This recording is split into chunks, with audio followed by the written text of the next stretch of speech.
A humanidade sempre dançou à beira do abismo do mistério, tentando decifrar os fios invisíveis que tecem a realidade. Desde os primeiros xamãs entoando cânticos sob céus estrelados, sentindo a pulsação viva da terra nas raízes e nos ventos, passando pelos filósofos gregos perscrutando a natureza do ser nos átomos de Demócrito ou no Logos de Heráclito, até os místicos medievais contemplando a luz divina nas vidraças das catedrais góticas, uma pergunta ecoa através dos séculos: nossa consciência é mera espectadora passiva neste imenso teatro cósmico, ou é parte intrínseca da maquinaria, uma força participativa que molda, em algum nível profundo, o próprio palco onde atua? Esta inquietação ancestral, este anseio por agência cósmica, encontrou, no turbulento século XX, um interlocutor inesperado e profundamente fascinante: a física quântica. Não, porém, a ciência dura e rigorosa dos laboratórios de partículas, com suas equações complexas e protocolos rígidos, mas uma interpretação poética, quase alquímica, de seus achados mais desconcertantes, a semente vibrante daquilo que se convencionou chamar de consciência quântica ou física quântica espiritual, uma narrativa que funde o rigor do laboratório com o êxtase do templo. A história desta convergência começa com o próprio nascimento da mecânica quântica, um verdadeiro terremoto intelectual que abalou os alicerces da compreensão humana. Um mundo confortável, previsível e determinístico de Newton, onde cada ação tinha uma reação precisa e o futuro podia, em teoria, ser calculado se conhecidas todas as condições iniciais, desmoronou irremediavelmente. No reino fantasmagórico do átomo, as regras familiares evaporaram. Partículas elementares comportavam-se de maneira esquizofrênica. Ora como grãos sólidos de matéria, colidindo em trajetórias definidas, ora como ondas etéreas de probabilidade, espalhando-se como névoa através de fendas duplas, interferindo consigo mesmas. O princípio da incerteza de Heisenberg estabeleceu não uma limitação tecnológica, mas um limite fundamental e ontológico ao que podemos saber simultaneamente sobre a posição e o movimento de uma partícula, como se a própria realidade resistisse a ser completamente fixada. Mas foi o enigmático papel do observador que acendeu com força brilhante a imaginação além dos austeros círculos científicos. Experimentos cruciais, como o célebre da dupla fenda, mostraram algo que beirava o miraculoso. O ato simples de observar, de medir, parecia exercer uma influência decisiva sobre o comportamento da partícula. Antes da medição, ela existia num estado de pura potencialidade, uma função de onda descrevendo todas as possibilidades simultâneas, passar por uma fenda, pela outra, por ambas, por nenhuma. No instante em que um detector era acionado, essa névoa de possibilidades colapsava instantaneamente num único estado definido, numa partícula real com posição conhecida. A mente humana, ou pelo menos o aparato de medição associado à sua intenção, não era uma testemunha neutra, parecia desempenhar um papel ativo, quase demiúrgico, na concretização da realidade observada.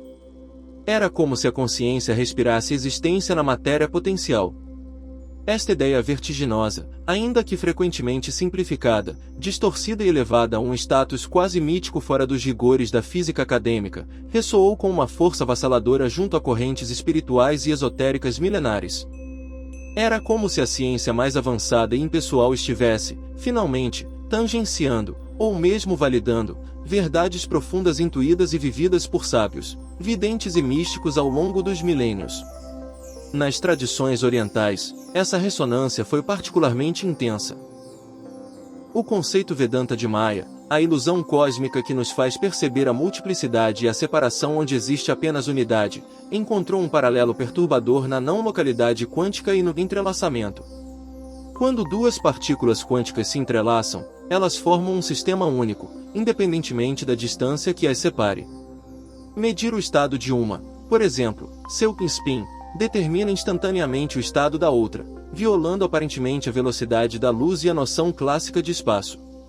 Essa conexão instantânea, esse agir fantasmagórico à distância, como Einstein, cético, a chamou, ecoava fortemente a visão de unidade fundamental proclamada pelos Upanishads, Tat Tvam Asi, tu és isso, e pelo budismo, Shunyata, a vacuidade interdependente, onde nada existe separadamente.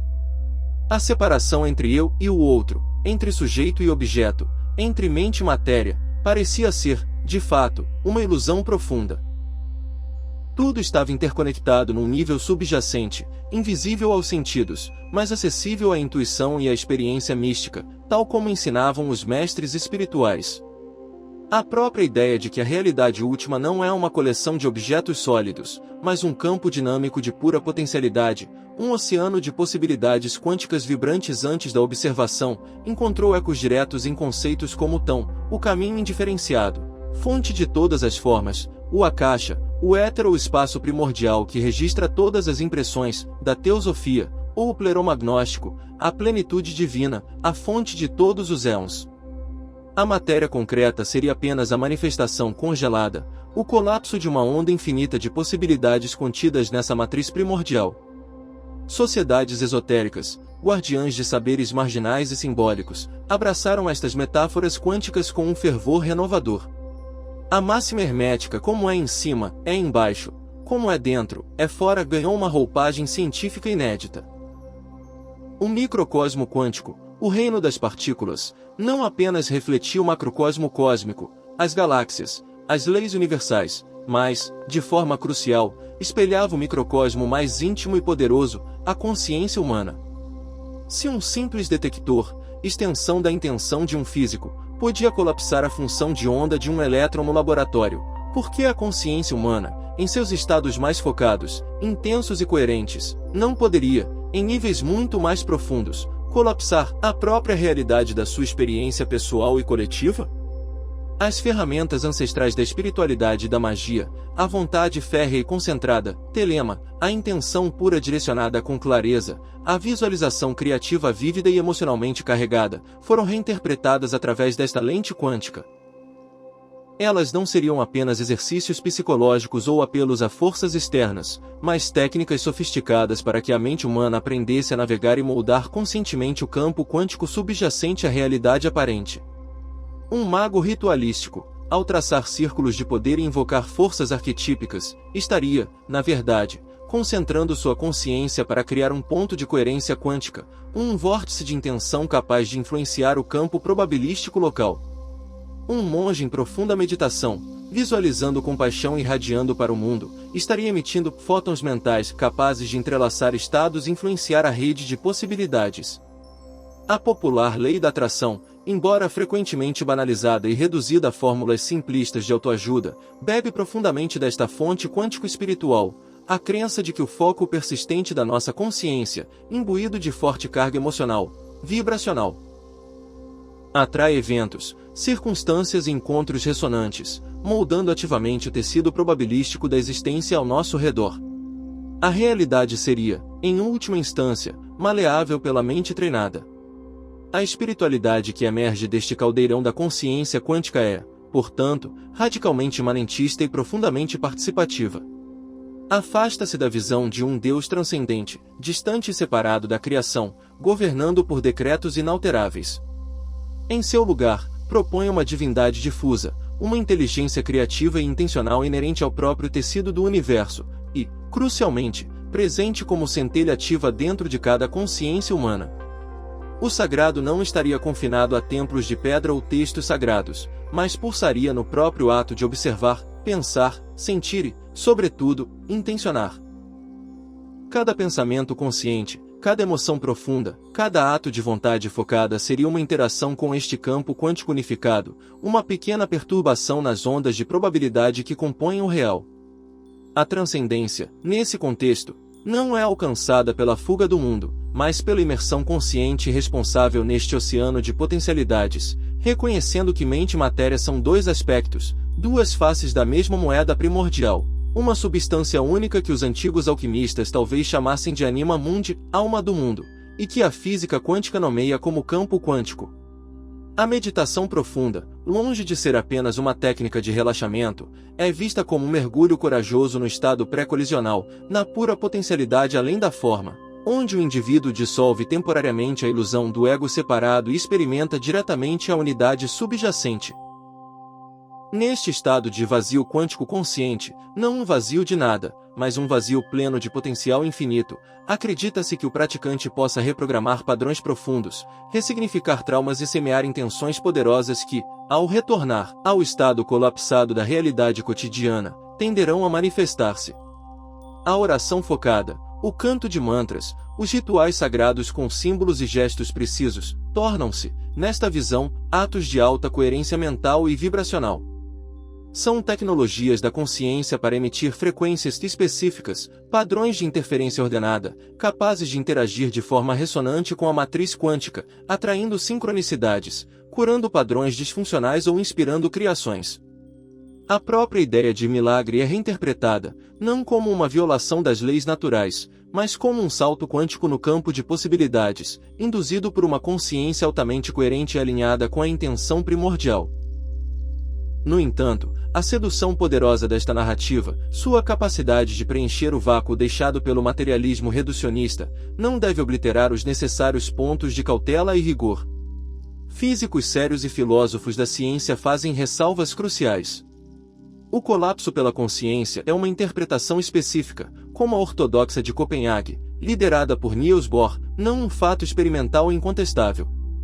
Outras interpretações igualmente válidas, como a da Honda Piloto de Broglie, que postula variáveis escondidas determinísticas, ou a dos muitos mundos de Everett, onde todas as possibilidades se realizam em universos paralelos, sem colapso, dispensam completamente a necessidade de um observador consciente. Na visão de Bohm, por exemplo, a consciência emerge de um nível mais profundo de realidade, a ordem implicada, mas não causa o colapso.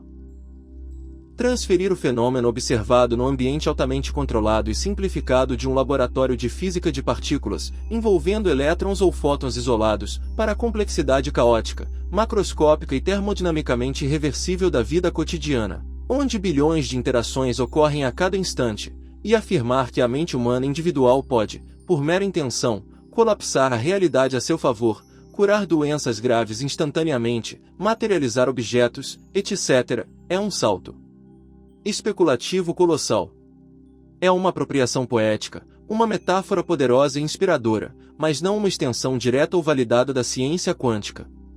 A mecânica quântica governa o mundo microscópico, mas seus efeitos estranhos são decoerados e diluídos no mundo macroscópico que habitamos. É por isso que cadeiras não atravessam paredes e gatos estão claramente vivos ou mortos, não em superposição.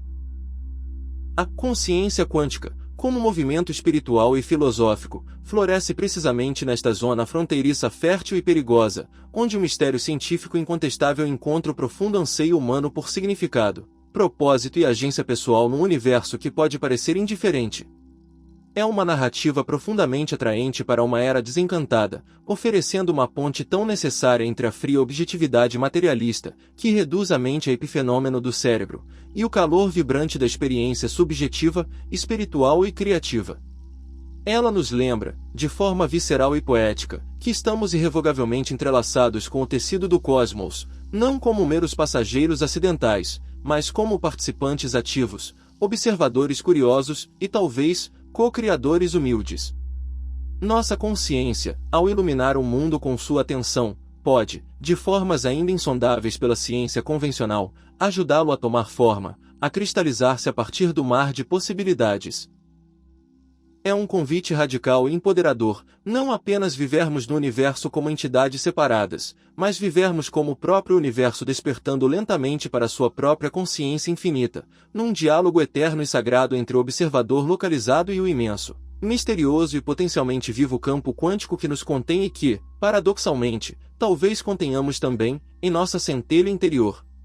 É a física encontrando êxtase, o laboratório encontrando o altar, na busca perene por compreender o papel da mente na grande sinfonia da existência.